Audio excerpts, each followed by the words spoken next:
મિત્રો, મારું નામ છગન છે અને ધોરણ 12 માં અભ્યાસ કરું છું. અને મારે હવે દિવાળીની રજાઓ પડી ગઈ હતી. એટલે હવે મારે મિત્રો જોડે ક્રિકેટ રમવા સિવાય કોઈ કામ હતું નહીં. એક દિવસ મારા ફઈ મારા ઘેરે આવે છે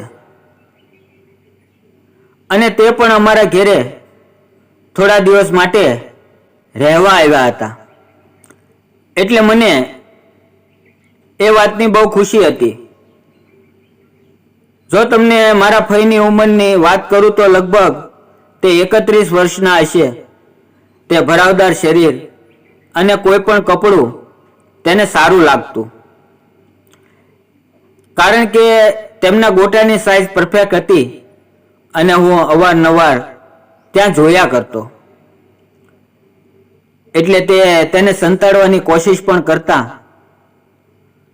પણ મારો દોસ્ત તોફાને ચડી જતો અને હું આરામ કરીને તેને શાંત કરતો હતો. એક દિવસ મારી મમ્મીએ મને કહ્યું, છગન બેટા, હું બજારમાં લાઇટ બિલ ભરવા જાઉં છું અને મારે મારી સહેલીને ત્યાં મળવા જવાનું હોવાથી હું બજારમાં જઈને આવું છું. ત્યાં સુધી તું તારી ફઈનું ધ્યાન રાખજે અને તેને જે જોઈએ ને તે લાવીને આપજે, ઠીક છે?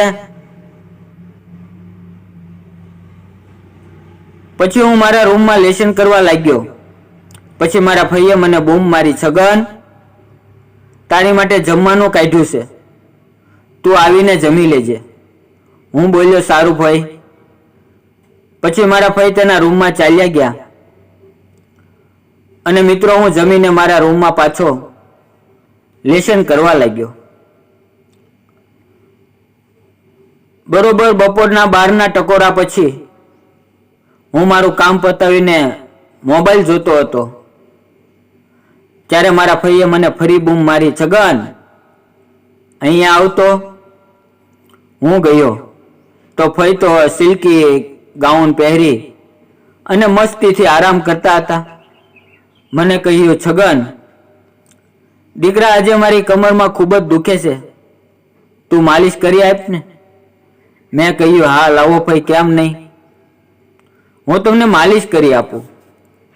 પછી તેણે મને કોઈ સાધારણ ક્રીમ આપી. એટલે હું બોલ્યો, ફઈ આ રહેવા દો, હું આયોડેક્સ લગાવી આપું છું. પછી હું આયોડેક્સ મારી ફઈને લગાવતો હતો. એટલે તેણે કહ્યું,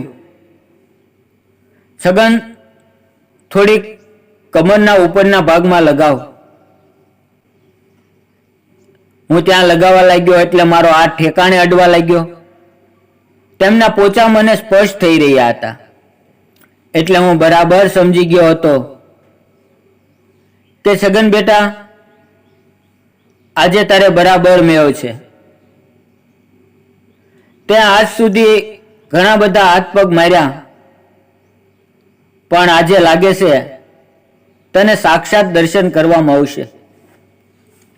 મારો શ્વાસ ખૂબ જ સ્પીડ પકડી રહ્યો હતો. પછી ફઈ સીધા થઈ ગયા અને કહ્યું, ઘૂંટણમાં પણ થોડીક માલિશ કર. તો હું બોલ્યો, હા ફઈ, જરૂર. મને એવા વિચારો આવતા હતા કે હું ક્યારે મોટો થઈશ અને ક્યારે મારા લગ્ન થશે અને હું પણ કામ કરી શકું. પણ આજનો રંગીલો દિવસ હું ક્યારે પણ નહીં ભૂલું. મારા ફઈ મને ત્રાસી નજરે જોઈ રહ્યા હતા અને તેણે એક પગ સાઈડમાં મૂક્યો. તરત જ ચિંગારીના દર્શન થઈ ગયા અને હું ત્યાં જ જોઈ રહ્યો હતો. અને મિત્રો, હું ક્યાં જોઈ રહ્યો છું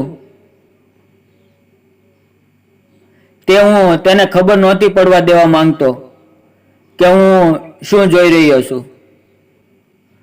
પણ ફઈ તે ખાલી સૂઈ જવાનો ડોહ કરતા હતા. અસલમાં તે જાગી રહ્યા હતા અને હું શું કરી રહ્યો છું તે જોતા હતા. હું પણ હોશિયાર બની ગયો ને અજાણ્યો બનીને છેક સુધી માલિશ કરવા લાગ્યો. એક વાત તો પાક્કી થઈ ગઈ હતી, આજે ભાઈ જલસા થોડી વારમાં જ કરવાના છે. મારો રંગીલો તો તોફાને ચડી ગયો હતો. બસ હવે મને એક જ વાતની ચિંતા હતી કે ક્યાંક અચાનક મમ્મી ના આવી જાય. એટલે હું ફરી દરવાજાની સામે જોતો હતો. ફરીએ કહ્યું, છગન, થોડો હાથ ઉપર આવવા દે દીકરા. પછી હું તો કેમ ગભરાવ, મારો હાથ છેક સુધી જવા દીધો. મેદાનમાં સફાઈ હમણાં જ કરી લાગતી હતી, કેમ કે ફડવા મને અડતા હતા. તે મને એકદમ તીખી નજરે તાકી રહ્યા હતા, એટલે હું થોડો ગભરાઈ ગયો. તે બોલ્યા, છગન બેટા, આજે તમે ગયા, જો આજે ફઈ મમ્મીને બધી વાત કરી દેશે તો તને મેથી પાક બરાબર આપશે. પરંતુ હું હિંમત ભેગી કરીને માલિશ શેક સુધી ચાલુ રાખી. રંગીલાને આમથી તેમ સરખો કરતો હતો. બસ હવે મમ્મી ન આવી જાય એ જ વિચારવાનું હતું. પછી ફઈએ મને કહ્યું, છગન, હવે તું ચિંતા ના કરીશ અને તારો રંગીલો મારી અંદર મૂકી દે.